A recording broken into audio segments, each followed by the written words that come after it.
Good morning class 6। हम लोग अपना सेकंड चैप्टर पढ़ रहे हैं बच्चों, जिसे आप क्लास में रीड कर रहे थे। उसका अगला भाग मैं आज आपको पढ़ा रही हूँ वीडियो के माध्यम से। ध्यान दीजिएगा, इसे हम क्लास में भी रिवाइज करेंगे। मैं इससे क्वेश्चन भी पूछूंगी, तो ध्यान दीजिएगा। बुक आपके सामने खुली हो और आप वीडियो सुनिएगा।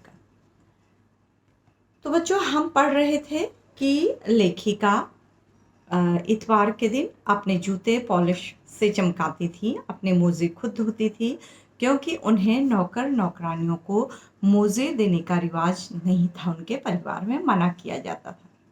तो बच्चों, आगे हम पढ़ते हैं कि लेखिका ने ये भी लिखा है कि जब उनके नए जूते होते थे तो उनके पैर छिल जाते थे, इसलिए वो रुई लेकर साथ में चलते थे। तो अगर जूता कहीं लगा तो जूते में रुई लगा लो, तो जूता पैर काटना बंद कर देता है। तो फिर लेखिका कहती हैं कि हमारे तुम्हारे बचपन में तो बहुत फर्क हो चुका है।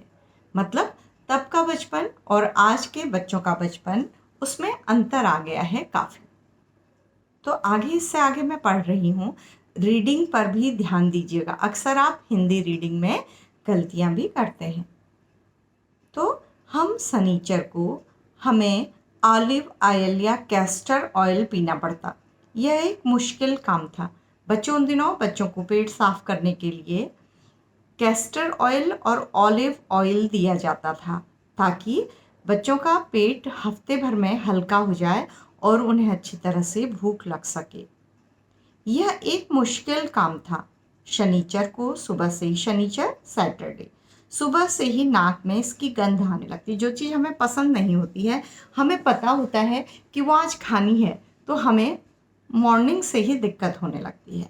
छोटे शीशे के गिलास जिन पर ठीक खुराक के लिए निशान पड़े रहते, उन्हें देखते ही मितली होने लगती।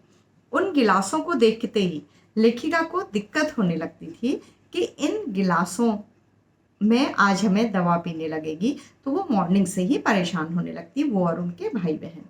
ठीक है, मुझे आज भी लगता है कि अगर हम न भी पीते वह शनिवारी दवा, तो कुछ ज़्यादा बिगड़ने वाला नहीं था, सेहत ठीक ही रहती। तो लेखिका को आज भी उस दवा की कड़वी यादें हैं। वो समझती है कि अगर उन्होंने वो कैस्टर ऑयल, जिसका स्वाद बहुत ही खराब था, नहीं भी पिया होता तो शायद कुछ भी नहीं होता। आपने देखा होगा, कभी कभी कड़वी दवा पीने में हम लोगों को बहुत खराब लगता है बच्चों। कभी कभी तो हम उसको छिपकर फेंक देते हैं। तो यही लेखिका ने भी लिखा है कि बचपन में उन्हें पेट साफ करने की ये दवा पीना बहुत खराब लगता था। तुम्हें बताऊंगी कि हमारे समय और तुम्हारे समय में कितनी दूरी हो चुकी है।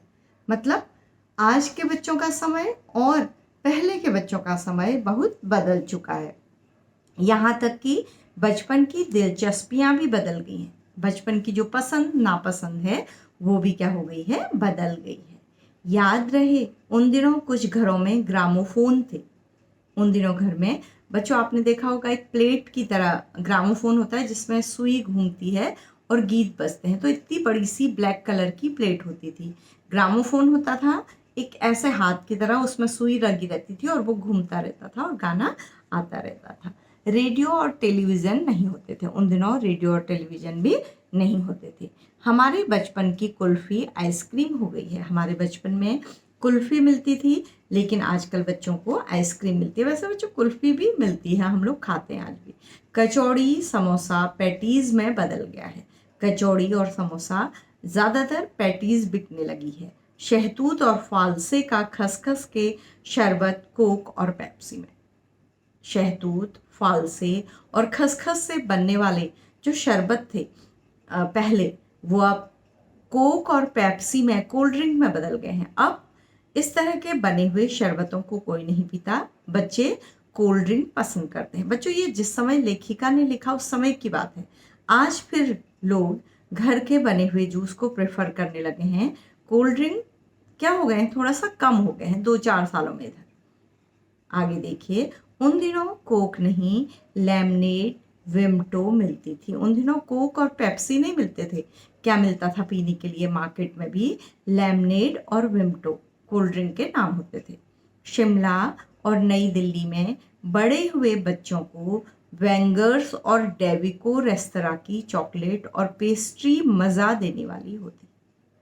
तो जो बच्चे दिल्ली में रहते थे और शिमला में रहते थे, उनको वेंगर्स और डेविको रेस्तरां, रेस्तरां माने होटल, कॉन्फेक्शनरी की दुकान, वहाँ की चॉकलेट और पेस्ट्री मज़ा देने वाली थी। वहाँ जो पेस्ट्रियाँ बनती थी और चॉकलेट बनती थी वेंगर्स और डेविको रेस्तरां में, वो बच्चों को बहुत पसंद होती थी।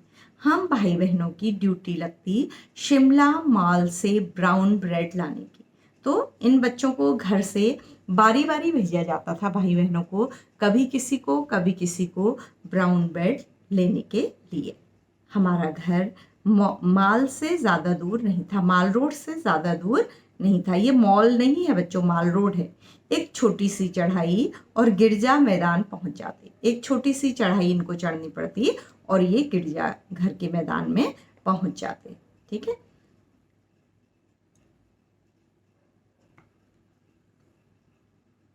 वहां से एक उतराई उतरते और माल पर, वहां से एक छोटे से उतार लेते और माल रोड पर आ जाते। कन्फेक्शनरी काउंटर पर तरह तरह की पेस्ट्री और चॉकलेट की खुशबू मन भावनी।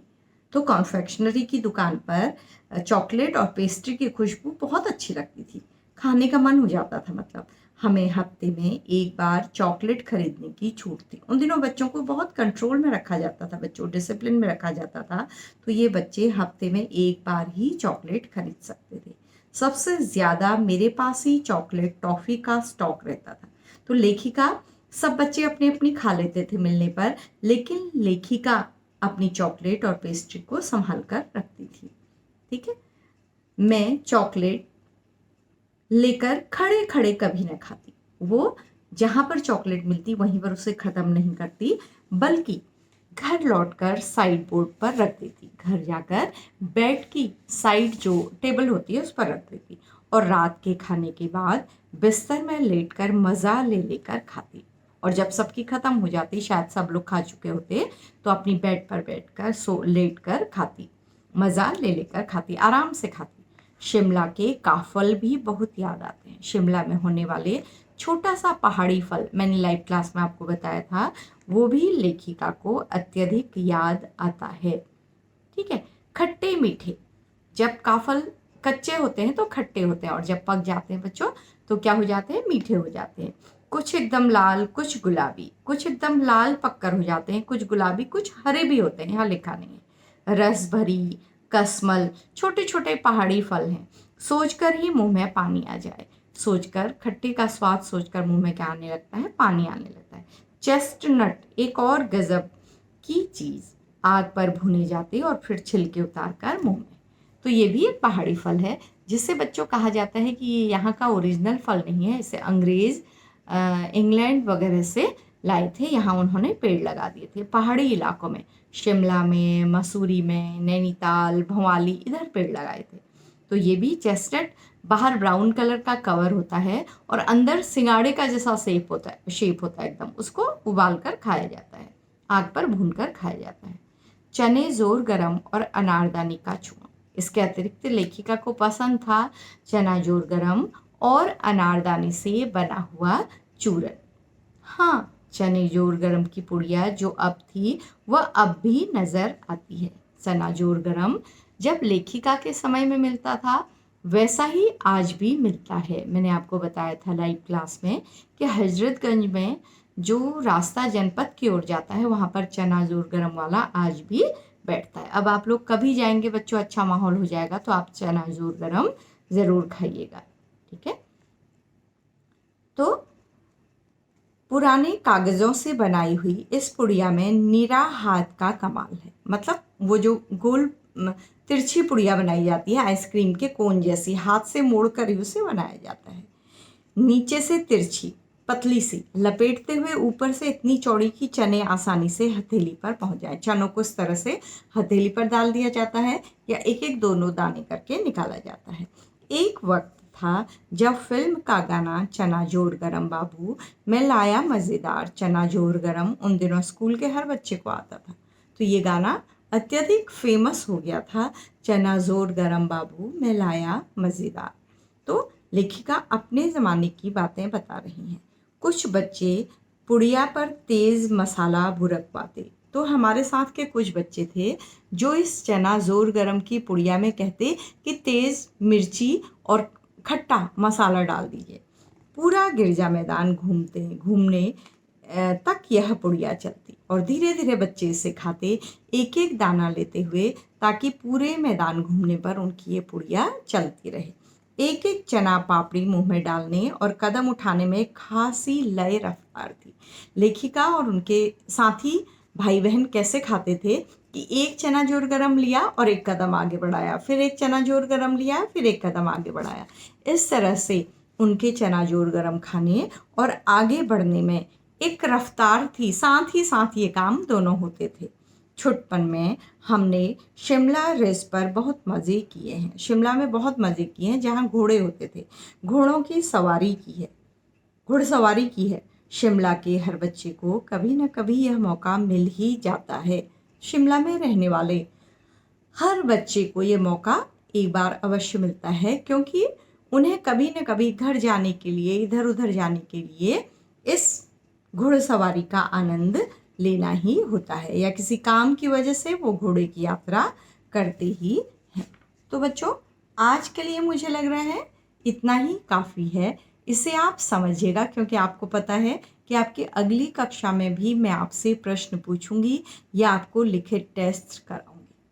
तो इसलिए ध्यान रखिएगा कि जैसे जैसे हम आगे बढ़ रहे हैं, जो जो बताया जा रहा है वो आपको क्या हो जाना चाहिए, याद हो जाना चाहिए।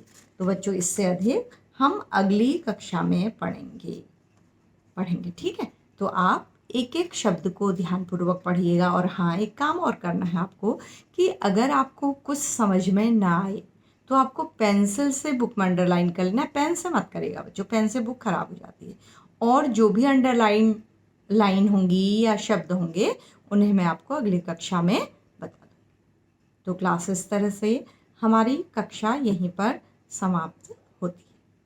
Thank you class, thank you 6th class.